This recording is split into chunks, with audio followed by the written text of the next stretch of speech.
Good evening. It is time for today's Tax Talk. I'm your host. I'm attorney Stephen Leahy. It is Wednesday. Stop and think about that. Wednesday, November 2nd, the year of our Lord 2022. And the IRS is coming. They're revising some numbers from 2014. We're going to talk about that today. You won't want to miss it. Won't you join us? Uh-oh. Did it start?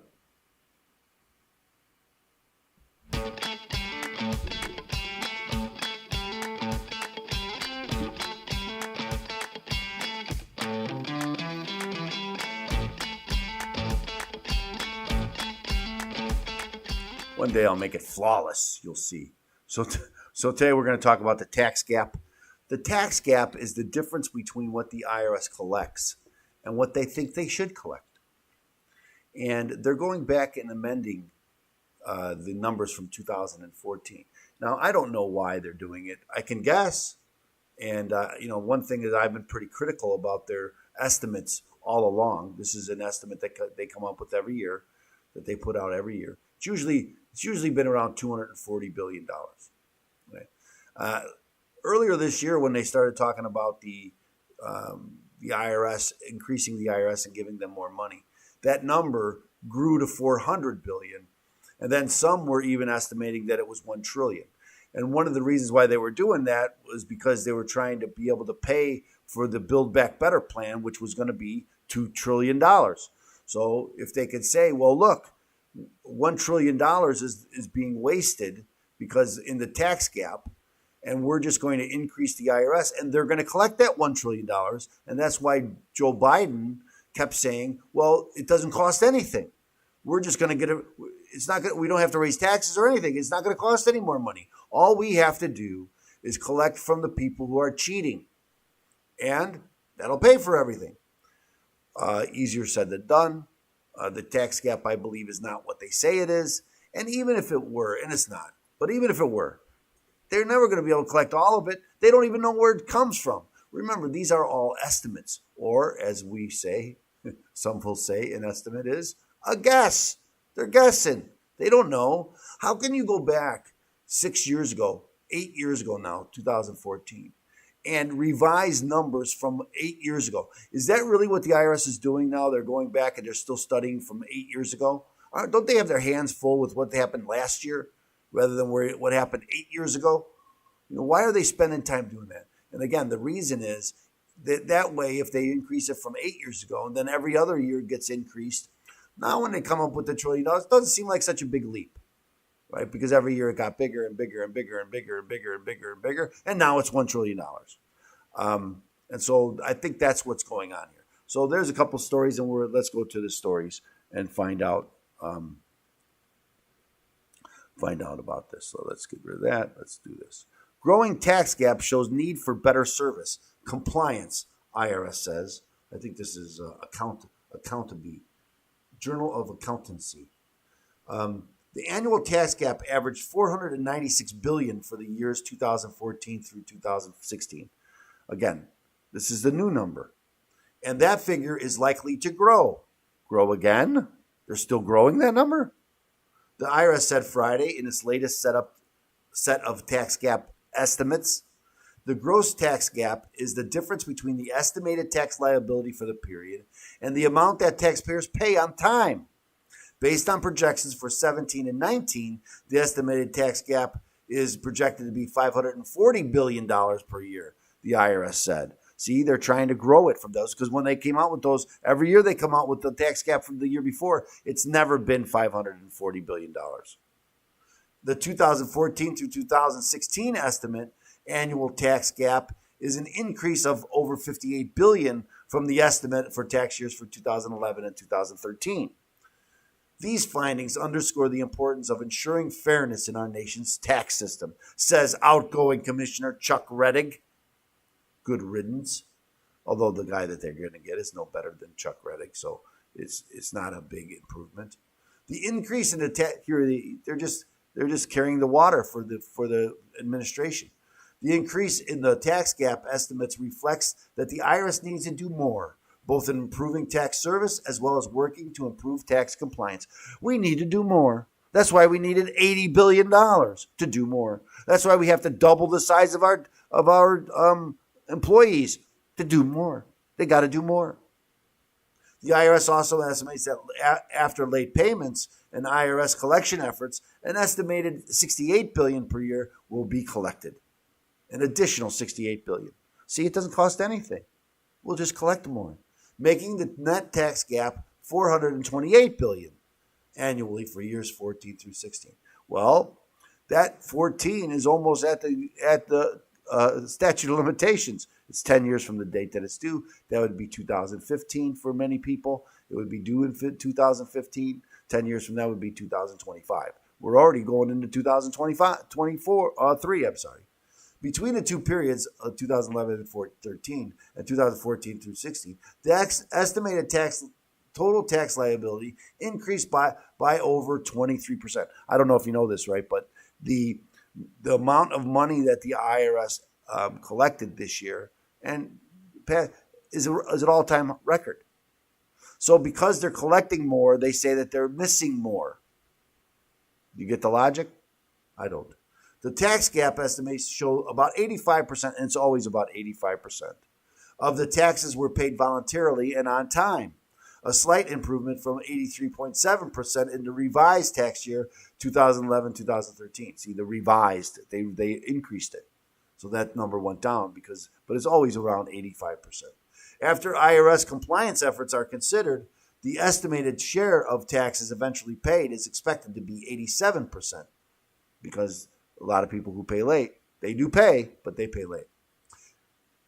Three figures go into the gross tax gap, and for 2014 through 2016 estimate, they were $39 billion for people who did not file taxes, $398 billion for underreporting. That's the guess. They don't know how much was underreported. Again, they look at the number that they collect and they say, that's about 85%. So 15%. 15% is the tax gap. $398 billion for underreporting, or taxes that are understated on returns that are filed timely, and $59 billion from underpayment, or taxes reported but not paid. So let's get that again. $398 billion, the bulk of this, is from underreporting, or taxes that are understated on returns that are filed timely. So people file, they pay taxes, but they really are hiding some income. And again, we're going to get into this because they talk about it here. The associated voluntary compliance rate for 2017 and 2019 is projected to be 85.1%. See, I said it's almost always right around 85%. If they can go down, because then it looks like more people are cheating. And it's to their benefit now to show us that people are cheating and that they need this $80 billion, because the Republicans are now threatening to hold up that $80 billion. So now they're going to say, well, look, you're just helping cheaters. And that's just not true. The IRS projects that another $70 billion per year will eventually be collected, which yields an annual net tax projection of $470 billion. For tax years 17 through 19, the projected tax gaps components are $41 billion for non-filing, $433 billion for underreporting, and $66 billion for underpayment. So as people pay more taxes, they cheat more? I don't know. A small increase in the voluntary compliance rate makes a big difference in the amount of money collected. A 1 percentage point increase in voluntary compliance would bring in about $40 billion, the IRS said. Keeping the voluntary compliance rate as high as possible ensures the taxpayers believe our system is fair. I think one of the reasons why that they have this problem is because people don't believe it's fair. And I don't mean fair because some people aren't paying. I think our tax system just isn't fair. The vast majority of taxpayers strive to pay what they owe on time. Those who do not pay their fair share ultimately shift the tax burden to those people who do, which fuels the tax gap. I don't know if that's true. If I pay what I have to pay, if the government collects more, do you think that they'll pay down the deficit or they'll just spend it? Which one do you think they'll do? I think they'll just spend it. That's my opinion. So here's another story, same thing. IRS finds number of unpaid taxes rises, fueling growth of tax gap. The gap between the amount of taxes paid and what was owed by existing tax law increased by over $58 billion, according to the Internal Revenue Service. Again, where are these estimates coming from? And why in 2022, almost 2023, are we revising numbers from 2014? You have to ask yourself that question. Why are they doing that? The IRS released its new estimate on tax gap on Friday, which found the difference grew to $496 billion for the years 2014 to 2016, up from $438 billion in the previous 3-year estimate. Again, these estimates are done every year. They had these estimates. We can go back and look at all the records of the IRS, and every year they tell you what the tax gap is. I should have pulled those up because we could see that it was in the $240 billion, $250 billion range. These findings underscore the importance of ensuring fairness in our nation's tax system, as we already heard from the outgoing commissioner. The increases of tax gap estimates reflects that the IRS needs to do more, both in improving tax service as well as improve tax compliance. We already read that from the outgoing commissioner. The IRS said its estimate may not capture the full extent of possible noncompliance due to a limited data of some sources of income, digital assets, and offshore bank accounts. So we just raised it a bunch, but it should be more. Why didn't you put that in your estimate? Well, it's more. No matter what we say, it's more. Nearly $400 billion of the gross tax gap is attributed to underreporting, or the amount of taxes owed being understated on a filed return. Most of that underreporting comes from income that is subject to limited or listen to this now. This is the scary part in my mind. Most of the underreporting comes from income that is subject to limited or no third-party information reporting, such as pass-through income from partnerships or sole proprietorships. Kathleen Bryant, a legal research associate at the Tax Law Center in New York University, proposals to strengthen information reporting requirements would make certain types of income more visible to the IRS and to taxpayers. So that's what they're talking about going after everybody's bank account. They want you to report how much money you put in every bank account that you have. That's what they're talking about here, this information reporting. And that's every time they bring it up, there's a big uproar about it. But there was a big uproar about the $80 billion for the IRS, and they kept saying, everybody would object, and then they say, well, we're not going to do it. And then they come back, well, we're going to do it. And then people would object, and then they did it, didn't they? They did it whether you liked it or not. And that's what's going to happen here with this, unless we're very vigilant in stopping this, that they're going to go after everybody's bank statements. And you're going to have to wait till next year when you're doing the 1099K because of your Venmo account. And that's coming. Proposals to strengthen information reporting requirements would make certain types of income more visible.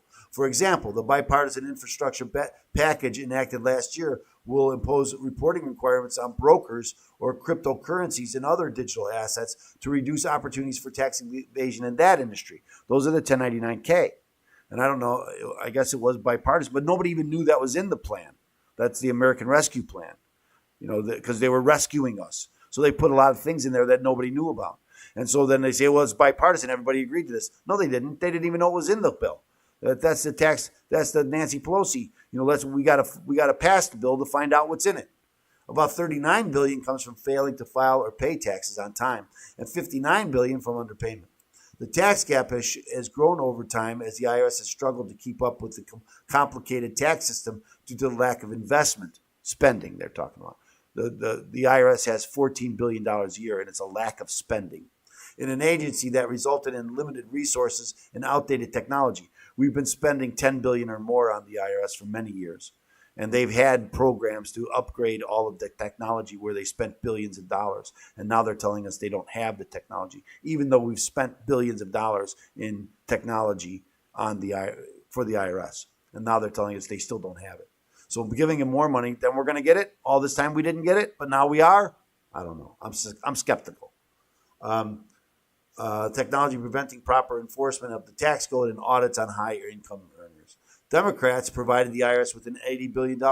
The Democrats gave them $80 billion, or the American people gave them $80 billion? Who gave the Democrats? Did it come out of their coffers? No, it's coming out of the American people's coffers. So it's not the Democrats, although they passed the bill over the next 10 years in the Inflation Reduction Act. The IRS remains committed to ensuring fairness and helping. I love reading IRS statements from the commissioner and those in charge because they sound so flowery and important. The IRS remains committed to ensuring fairness and helping taxpayers while also working to better identify emerging compliance issues that contribute to the tax gap. The recent funding addition will help the IRS in many ways, increasing taxpayer education. Yeah, that's where it's going. Significantly improving service to all taxpayers. Yeah, most of the money is going to enforcement, not to these things that he's talking about. Almost all of the money is going to enforcement, not to these things that he's talking about. And technology, enforcement and technology. Increasing taxpayer education. Significantly improving service to all taxpayers. And focusing on high income, high wealth non-compliance in a fair and impartial manner, supporting compliant taxpayers. Treasury Secretary Janet Yellen announced Rettig will be replaced at the end of his term in November. Longtime IRS official and Deputy Commissioner Douglas O'Donnell. They went really far to find someone that's unbiased. Will lead the agency on an interim basis. It's interim because they need Senate confirmation, and if it turns over, they may not get him confirmed. A Government Accountability Office report found the IRS was conducting 72% less audits over the last 10 years, especially among the highest earners. High-income taxpayers are about 90% less likely to be audited now than they were in 2010. Audits, they mean actual audits. They do paper audits all the time. Audits on higher income earners can be significantly more complicated than those lower tax brackets, which require more time and resources to go through. How are you going to train them if they're so hard to do? We got to train them with lower income people, don't you? But you're not going to audit lower income people. So how can you train them if you don't audit lower income people? Good question. The Inflation Reduction Act's $80 billion investment in the IRS will also help reduce tax noncompliance in the long run. A decade of budget and personnel cuts have depleted the IRS enforcement capacity, with audit rates on large corporations and millionaires falling more than 50% and 70% reflectively since 2010. Excuse me. Increased funding will allow the agency to increase enforcement activity on the highest income tax filers that contribute most to the tax gap. But it won't help go after lower income people. Of course it will. The power of the IRS has been abused to advance the Washington Democrats' agenda. Democrats refuse to hold the agency accountable. When Republicans earn back the majority, business as usual for the IRS will be over. Well, I think that's actually good news. Democrats said Friday's numbers are an example of why the $80 billion additional funding was necessary. There you go. That's why they have the revised numbers. That's why they have the. I've never seen them go back 8 years ago and revise those numbers. I've never seen it. I don't think they do it routinely. And why would they come out now, right before the election? Why do you think that is? Is it a coincidence? I don't think so. Republicans have vehemently opposed the IRS funds and warned voters of an army of IRS agents will go after middle-class families. Some House Republicans have promised to revoke the Inflation Reduction Act funding if they retake the majority after next week's midterm elections. When Republicans earn back majorities in Congress, business as usual will be over for the IRS will be over. We'll return power to the American people and hold the IRS accountable, starting with undoing 87,000 IRS agents that Democrats hired to go after working families. I have to say, I kind of agree.